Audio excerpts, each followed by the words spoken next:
Hello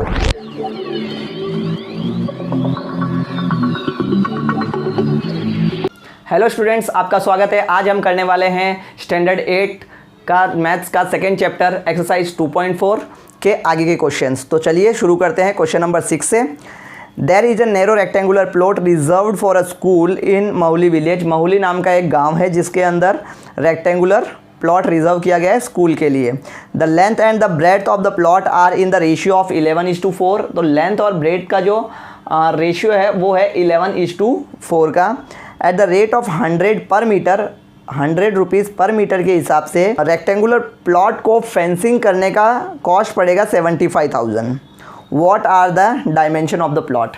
ठीक है, तो हमें यहाँ पे प्लॉट के डायमेंशन यानी कि लेंथ और ब्रेड्थ पूछी गई है कि लेंथ और ब्रेड्थ कितनी होगी। तो आइए इसको पहले समझते हैं। तो देखिए गांव में क्या होगा, एक रेक्टेंगुलर प्लॉट है। ठीक है, अब सबसे पहले तो इसको फेंसिंग की बात की गई है। फेंसिंग मतलब क्या होती है, आजू बाजू से इसके घेरा बनाना। ठीक है, इसके चारों तरफ से घेरा बनाना फेंसिंग कहलाती है। अब जब घेरा बनाएंगे वो हम कहाँ बनाएंगे, किनारे पे बनाएंगे। तो किनारे की जो लंबाई है, लेंथ है और ब्रेड्थ है, इनको हम प्लस करते हैं तो हमें क्या मिलता है, क्या मिलता है, पेरीमीटर। क्या मिलता है, पेरीमीटर। ठीक है, तो हमें यहाँ पर जो है पेरीमीटर के हिसाब से काम करना है रेक्टेंगल के। ठीक है, तो आइए देख लेते हैं। तो लेंथ और ब्रेड्थ का रेशियो दिया है 11:4। ठीक है, तो मान लेते हैं कि लेंथ जो है वो है 11x और ब्रेड्थ जो है वो है 4x। ठीक है, आगे हमें ये कहा गया है कि जो रेक्टेंगुलर प्लॉट है उसकी कीमत है 100 रुपये, जो फेंसिंग करने की कीमत है वो है 100 रुपीज़ पर मीटर।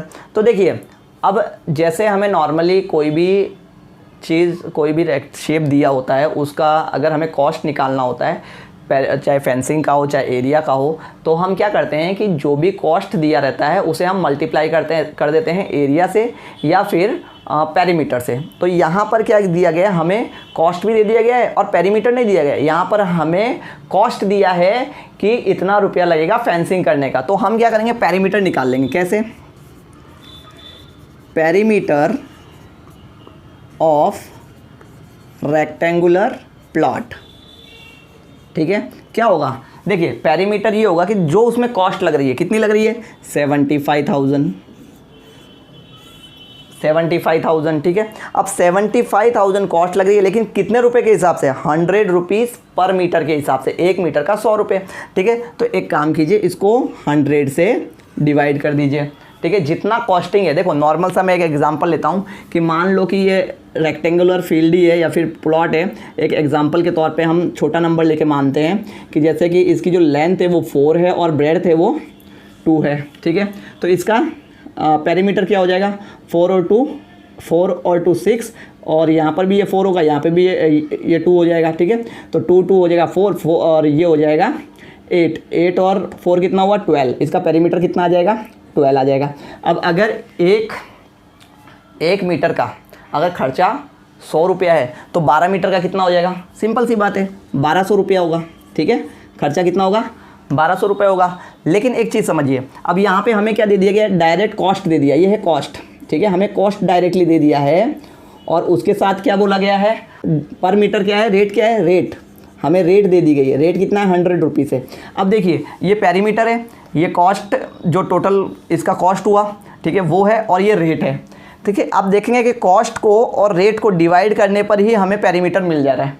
समझ में आया, तो बस सेम चीज़ यहाँ पर भी होगी, सेम चीज़ अप्लाई होगी। यहाँ पे हम क्या करेंगे, 0 0 कैंसिल आउट कर देंगे। हमारा पेरीमीटर कितना आ जाएगा रेक्टेंगुलर प्लॉट का, 750। ठीक है, मीटर।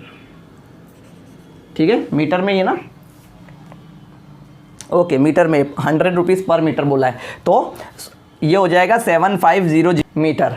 अब ये आ गया हमारा रेक्टेंगुलर फील्ड का प्लॉट का पेरीमीटर। अब पेरीमीटर क्या होता है, पेरीमीटर होता है 2l + b।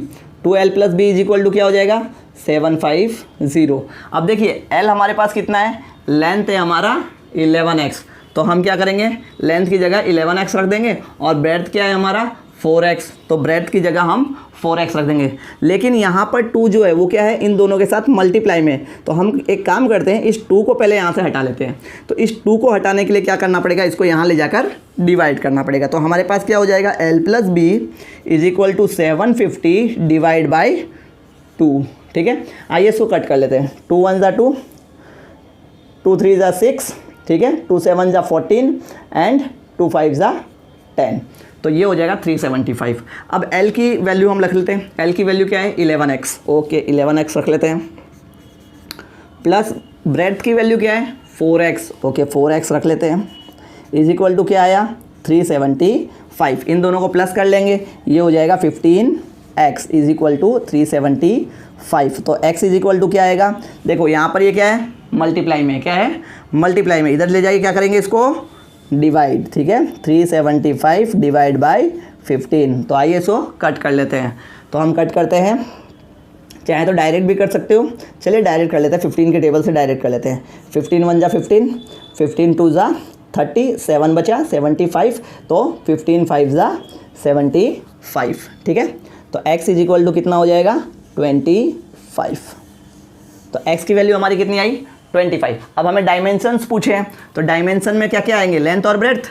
ठीक है, लेंथ और ब्रेड्थ। तो लेंथ और ब्रेड्थ कितनी है, तो लेंथ है हमारा 11x, तो 11 × 25, क्योंकि x कितना आया हमारा 25, तो 11x यानी 11 × 25 और 4 × 25। ठीक है, ये हो जाएगा 275 और ये हो जाएगा 100। ठीक है, तो जो लेंथ होगी रेक्टेंगुलर प्लॉट की वो होगी 275 और ब्रेड्थ जो होगी वो होगी 100। किस में होगी, मीटर्स। ठीक है, क्लियर। तो चलिए करते हैं नेक्स्ट क्वेश्चन। तो आइए करते हैं 7th क्वेश्चन।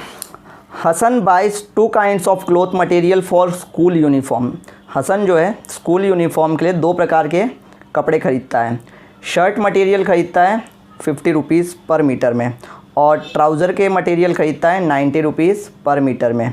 ठीक है, और वो every 2 metre of trouser material he buys 3 metre of shirts. हर 2 मीटर ट्राउज़र के साथ वो जो शर्ट का मटेरियल है वो 3 मीटर क्या करता है, परचेज़ करता है। He sells the material at 12% and 10% profit respectively. देखिए 12% और 10% रिस्पेक्टिवली बोला है, यानी यहाँ पर सबसे पहले किसकी बात की गई है, सबसे पहले ट्राउज़र की बात की गई है। ठीक है, और बाद में शर्ट की बात की गई है। तो 12% प्रॉफिट उसे ट्राउज़र के मटेरियल पे हो रहा है और 10% प्रॉफिट जो है उसे शर्ट के मटेरियल पे हो रहा है। और उसकी टोटल सेल जो है वो 36,660 रुपीज़ है। तो उसने कितना मटेरियल बाय किया था ये बताना है। तो आइए देख लेते हैं। तो देखिए सबसे पहले तो हम ये देख लेते हैं कि उसने कितना ट्राउज़र ख़रीदा, कितना मटेरियल शर्ट का ख़रीदा। तो मान लेते हैं कि भाई ट्राउज़र का मटेरियल उसने ख़रीदा 2x। ठीक है, क्यों 2x, क्योंकि भाई 2 मीटर ट्राउज़र का कपड़ा ख़रीदता है, उसके साथ 3 मीटर वो क्या करता है, शर्ट का कपड़ा खरीदता है, ऐसा इसमें लिखा है। ठीक है, for every 2 metre of the trouser material he buys 3 metre of shirt material. ठीक है, तो अगर 2 मीटर ट्राउज़र खरीद रहा है तो 2x मान लेंगे। ठीक है, एक्चुअली कितना खरीद रहा है नहीं पता, सिर्फ एक रेशियो हमें दे दिया गया है, 2:3 का रेशियो है कि 2 मीटर ट्राउज़र खरीद रहा है तो उसके पीछे 3 मीटर क्या खरीद रहा है, शर्ट का मटेरियल खरीद रहा है। तो हम मान लेंगे कि उसने जो ट्राउज़र का मटेरियल खरीदा वो 2x था, 2x मीटर था, और जो शर्ट का मटेरियल खरीदा वो 3x मीटर था। क्लियर। अब सबसे पहले फाइंड आउट करते हैं उसको प्रॉफिट कितना हो रहा है। ठीक है, एक मीटर कपड़े पे। ठीक है, 1 मीटर कपड़े पे उसको प्रॉफिट कितना हो रहा है। तो प्रॉफिट जो बोला गया है, तो सबसे पहले ये मालूम कर लेते हैं उसने कितने रुपए में कौन सी चीज़ खरीदी। ठीक है, तो उसने 90 रुपीज़ पर मीटर में क्या खरीदा, 90 रुपीज़ पर मीटर में उसने ट्राउज़र खरीदा और 50 रुपीज़ पर मीटर में उसने क्या खरीदा, शर्ट खरीदा। ठीक है, अब उन पे प्रॉफिट कितना हो रहा है, तो उसको सेलिंग पर 12% प्रॉफिट जो है वो ट्राउज़र पे हो रहा है और 10% प्रॉफिट जो है वो शर्ट पे हो रहा है। तो आइए निकाल लेते हैं 12% कितना होगा, 12/100, तो 0 कैंसिल आउट हो जाएगा। ठीक है, अब हम क्या करेंगे, 9 को 12 टाइम्स मल्टीप्लाई कर लेंगे तो ये हो जाएगा 108। अब हमारे पास क्या रह गया, यहाँ पे 10 नीचे रह गया, तो 10 का हम एक पॉइंट लगा देंगे, यानी कि उसको प्रॉफिट हो रहा है 10 रुपीज़ 80 पैसा। ठीक है, उसको 10 रुपीज़ 80 पैसे का एक मटेरियल के 1 मीटर पे हो रहा है। ठीक है, अब बात करते हैं 50 रुपीज़ का। इसका हमें क्या करना है, 10% निकालना है, 10/100। तो देखिए ये जीरो इधर कट हो जाएगा, ये जीरो इधर कट हो जाएगा, तो इसको प्रॉफिट हो रहा है 5 रुपये। शर्ट के मटेरियल पे कितना प्रॉफिट हो रहा है, 5 रुपये। अब हमें सेलिंग प्राइस निकालनी है, तो सेलिंग प्राइस क्या होगी, सेलिंग प्राइस होगी भाई कॉस्ट प्राइस प्लस प्रॉफिट। ठीक है, कितने में बेचेगा भाई, जो जितने में उसको आया वो अमाउंट प्लस उसको जितना प्रॉफिट कमाना है वो अमाउंट, दोनों प्लस करके वो बेच देगा। ठीक है, एग्जाम्पल के साथ समझते हैं। जैसे आपने कोई भी दुकान वाला है, अगर वो कोई जैसे मानिए ये मार्कर है, ठीक है, इस मार्कर को शॉपकीपर लाता है 20 रुपीज़ में, ठीक है, और इसे 25 में बेचता है, तो 5 रुपीज़ क्या हुआ, उसका प्रॉफिट हुआ। ठीक है, तो कॉस्ट प्राइस कितनी थी उसकी, 20 रुपीज़ प्लस 5 रुपीज़ क्या था उसका प्रॉफिट, तो 20 रुपीज़ प्लस 5 रुपीज़ दोनों को ऐड करके वो कितना लेगा कस्टमर से, 25 रुपीज़। समझ में आया। तो बस उसी तरीके से यहाँ पर ड्रेस मटेरियल में भी है कि उसको प्रॉफिट कितना चाहिए, 10 रुपीज़ 80 पैसा चाहिए, यानी 12% प्रॉफिट मिल रहा है उसको। ठीक है, तो इसलिए वो 10 रुपीज़ 80 पैसा जो है वो मटेरियल में ऐड कर देगा। अब मटेरियल, ट्राउज़र का मटेरियल उसने कितने में परचेज़ किया था, 90 में, प्लस उसका प्रॉफिट कितना हुआ, 10 रुपीज़ 80 पैसा, तो ये हो जाएगा 100 रुपीज़ एंड 80 पैसा। ठीक है, और उसने शर्ट मटेरियल कितने का ख़रीदा था, 50 रुपीज़ का, तो ये हो जाएगा 50 + 5 यानी कि 55 रुपीज़। क्लियर यहाँ तक। तो आइए देखते हैं। देखिए यहाँ पर 1 मीटर जो ट्राउज़र का कपड़ा है वो 100 रुपीज़ 80 पैसे में बेच रहा है, और शर्ट का 1 मीटर कपड़ा जो है वो 55 रुपीज़ में बेच रहा है। ठीक है, अब उसने कपड़ा कितना लिया पता नहीं, तो देखिए कपड़ा उसने, हमने जो इक्वेशन बनाई उसके हिसाब से देख लेते। 2x उसने ट्राउज़र का मटेरियल लिया और 3x उसने क्या लिया, शर्ट लिया। ठीक है, तो अब उसे प्रॉफिट उसी रेशियो में हुआ होगा, यानी कि जितना कपड़ा उसने लिया वो सारा का सारा इसी रेट में बेचा होगा। ठीक है, तो हम क्या करेंगे, 2x को मल्टीप्लाई कर देंगे किससे, जो उसने प्रॉफिट कमाया, यानी कि सेलिंग प्राइस जितने में बेचा उसने। ठीक है, 100.8। ओके, प्लस क्या करेंगे, प्लस उसने शर्ट भी बेची है, शर्ट कितने में बेची है, 55 में, और कितनी शर्ट्स हैं, 3x कपड़ा है शर्ट का। ठीक है, तो मल्टीप्लाई करेंगे 55 से, और टोटल इन दोनों को बेचने के बाद उसको टोटल रुपए कितने मिले, 36,660 रुपीज़ उसको मिलते हैं। क्लियर हुआ। देखिए सिंपल सी बात है, 1 मीटर कपड़े पे वो इतना रुपया कमा रहा है, तो भाई कपड़ा कितना था हमें नहीं पता था, हमने माना कि 2x कपड़ा है, तो 2x कपड़े से मल्टीप्लाई कर देंगे तो क्या होगा, उसे टोटल उसने कितने में बेचा हमें वो अमाउंट मिल जाएगी। ठीक है, सेम चीज़ यहाँ पे शर्ट का कपड़ा जो है वो 55 रुपीज़ में बेच रहा है, टोटल कपड़ा कितना है नहीं पता, हम मान लेते हैं 3x कपड़ा है, तो 3x के अंदर 3x से मल्टीप्लाई करेंगे तो शर्ट का कपड़ा उसने कितने में बेचा वो हमें पता चल जाएगा। तो दोनों कपड़ों का मिला के कितने में उसने टोटल बेचा हमें वो बताया गया है कि 36,660 में बेचा। ठीक है, तो आइए इसको सॉल्व कर लेते हैं। तो ये हो जाएगा 201.6। ठीक है, x। ठीक है, सिंपली करना क्या है, 100.8 को हमें 2 से मल्टीप्लाई कर लेना है। ठीक है, और यहाँ पे प्लस, ठीक है, 165x हो जाएगा। ठीक है, अब यहाँ पर ये एज इट इज़ रहेगा 36,660। अब हम क्या करेंगे, इनको प्लस कर लेंगे। ठीक है, इन दोनों नंबर्स को प्लस कर लेंगे, तो ये कितना हो जाएगा,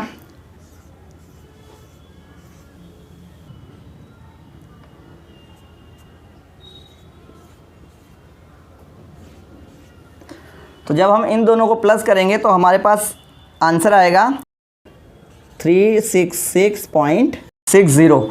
अब आप चाहो तो ये जीरो लगा भी सकते हो, नहीं लगाओगे तो भी चलेगा, पॉइंट के बाद जीरो हम लगा सकते हैं, कोई इशू नहीं है इसमें। ठीक है, इतना x आ जाएगा। ठीक है, इतना हमारा क्या आ जाएगा, x आ जाएगा। देखो x x है ना दोनों, तो इन दोनों को प्लस करेंगे, नंबर प्लस हो जाएंगे और x एज इट इज़ आ जाएगा यहाँ पर। तो x इज इक्वल टू क्या होगा हमारा, x इज इक्वल टू हो जाएगा 36660 अपॉन 366.6। अब देखिए पॉइंट, यहाँ पे पॉइंट है, तो हम क्या करेंगे, इस पॉइंट को हटाने के लिए ऊपर 10 लगा देंगे, क्योंकि नंबर के बाद पॉइंट के बाद एक नंबर है, तो इसको पॉइंट हट जाएगा, ऊपर 10 मल्टीप्लाई हो जाएगा। अब क्या हो रहा है, देखिए आप देखेंगे नंबर दोनों सेम है, खाली एक 0 ज़्यादा है, तो ये 1 जार और ये 10 जार, तो x इज इक्वल टू हो जाएगा 10 10 जार 100। ठीक है, तो x की वैल्यू क्या आई 100। तो अब हम क्या करेंगे, शर्ट कितना, उसने ट्राउज़र कितना बेचा, ट्राउज़र जो था वो था 2x, तो इज इक्वल टू क्या हो जाएगा 2 इंटू एक्स, यानी कि 2 multiply by 100 is equal to 200 metre उसने ट्राउज़र बेचा। और इसी तरह से शर्ट कितना है 3x is equal to 3 multiply by 100 is equal to 300 metre. तो 300 मीटर उसने क्या किया, शर्ट बेचा।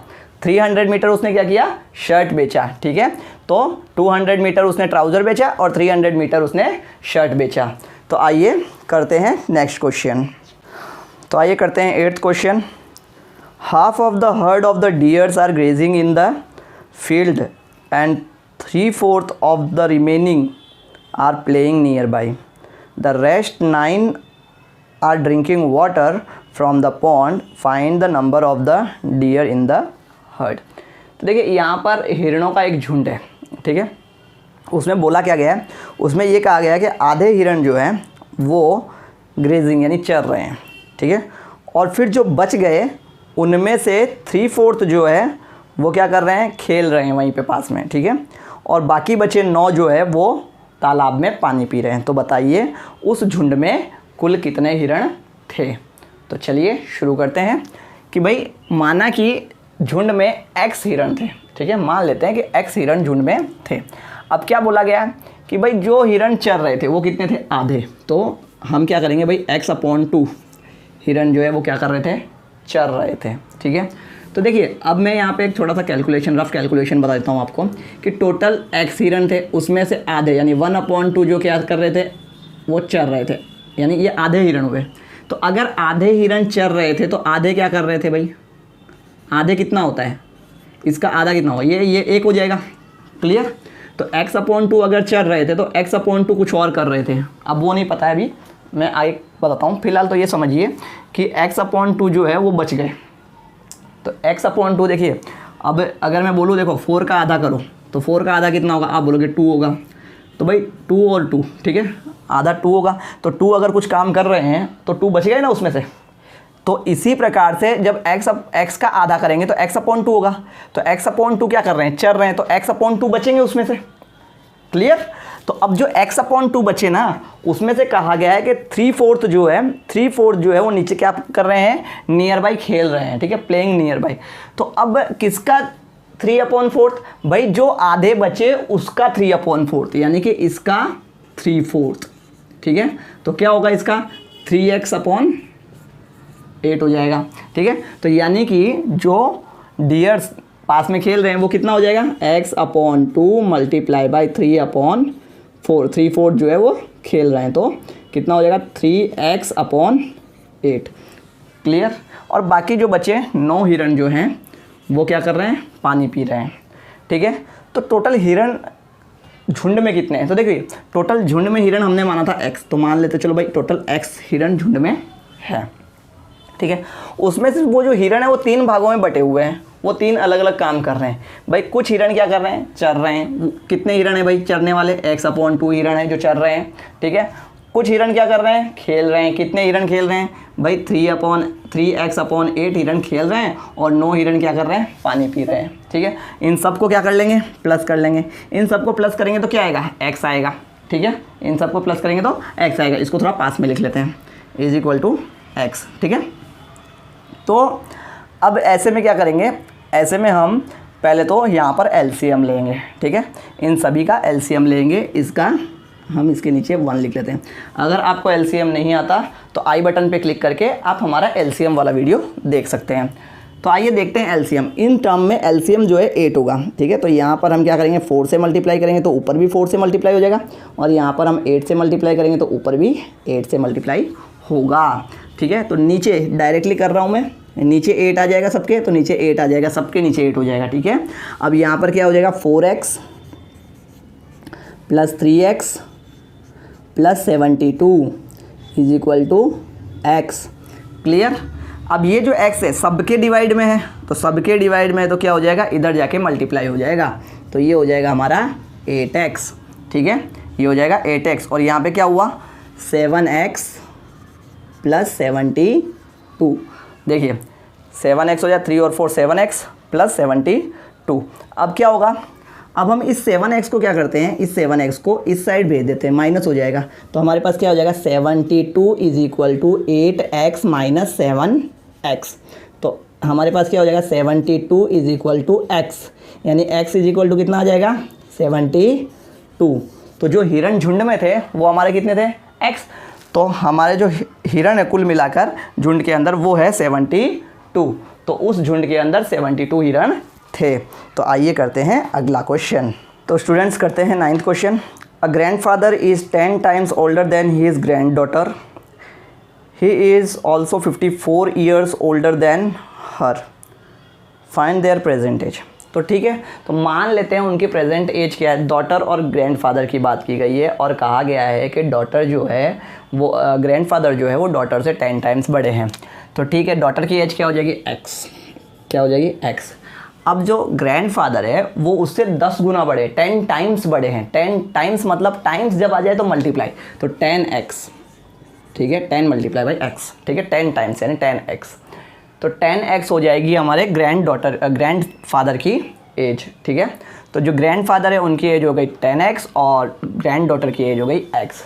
अब ये कहा गया है, साथ में एक डेटा और दिया गया है और उसमें ये कहा गया है कि ग्रैंड डॉटर जो है वो ग्रैंडफादर से 54 ईयर्स छोटी है, या फिर ऐसा कहिए कि ग्रैंडफादर जो है ग्रैंड डॉटर से 54 ईयर्स बड़े हैं। ठीक है, तो इसमें क्या होगा भाई, देखिए ग्रैंडफादर की एज कितनी है 10x, तो ग्रैंडफादर ऑब्वियसली बड़े ही होंगे।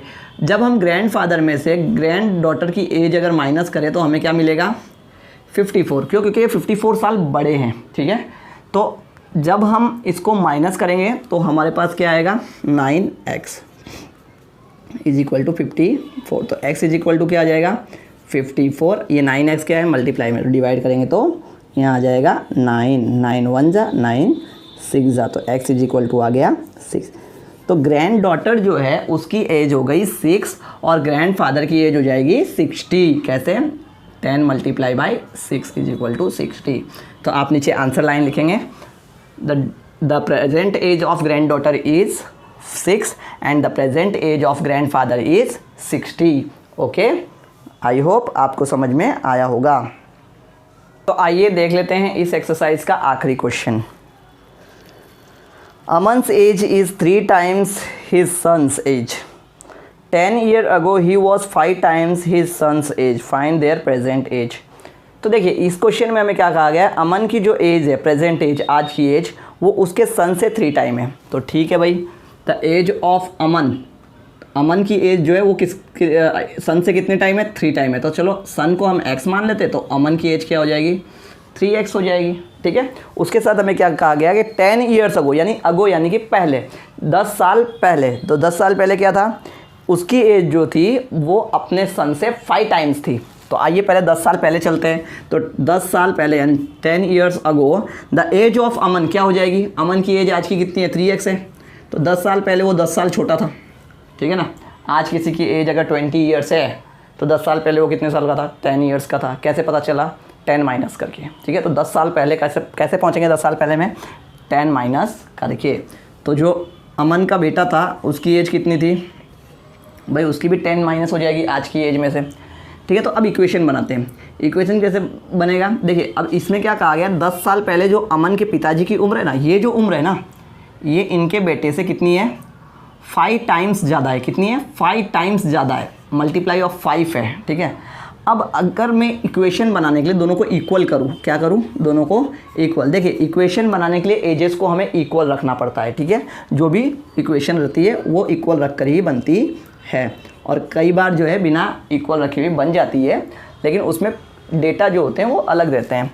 तो यहाँ पर जो डेटा दिया गया है इसके हिसाब से हमें इक्वल रखना होगा। तो देखिए पिताजी की जो उम्र है वो 5 टाइम्स है, तो मैं क्या करूँ भाई, पिताजी की जो बेटे की उम्र है उसको मैं 5 से मल्टीप्लाई कर दूँ। अब क्या होगा, अब भाई जितनी उम्र ये थी उतनी ये भी हो चुकी है, क्लियर। अब दोनों की उम्र क्या हो गई, इक्वल। तो ये अब हमारा जो साइन है वो सही साबित हो रहा है, ठीक है। नहीं तो हमारा साइन सही साबित नहीं होता, क्योंकि भाई सन की एज और फादर की एज तो इक्वल हो ही नहीं सकती, ठीक है।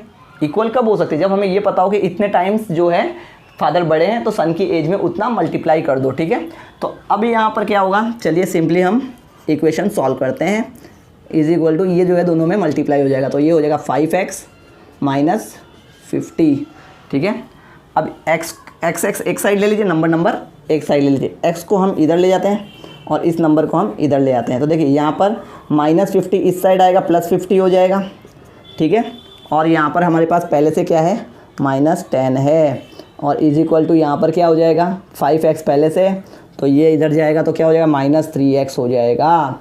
तो यहाँ पर हमारे पास 40 बचेगा और यहाँ पे हमारे पास 2x बचेगा। तो x इज इक्वल टू आ जाएगा हमारा 20। x इज इक्वल टू क्या आ जाएगा, 20। कैसे आया भाई, ये 2 जो है वो 40 के नीचे जाके डिवाइड हो जाएगा और फिर 2 1 जा और 2 2 जा कट हो जाएगा, तो 40 का आधा कितना होगा, 20, ठीक है। तो x इज इक्वल टू हमारा क्या आ जाएगा, 20, यानी कि जो सन है उसकी एज है 20 ईयर्स और जो फादर हैं उनकी एज है, प्रेजेंट एज है 60 ईयर्स, ठीक है। तो स्टूडेंट्स, आई होप आपको एक्सरसाइज 2.4 पूरी तरह से समझ में आई होगी। अगर आपको हमारा वीडियो अच्छा लगा तो हमारे वीडियो को शेयर ज़रूर करें, और आप अगर हमारे चैनल पे नए हैं तो हमारे चैनल को सब्सक्राइब ज़रूर करें। आपको इसी प्रकार से स्टैंडर्ड 8, 9, 10 के वीडियोस मिलते रहेंगे, ठीक है। Thank you for watching.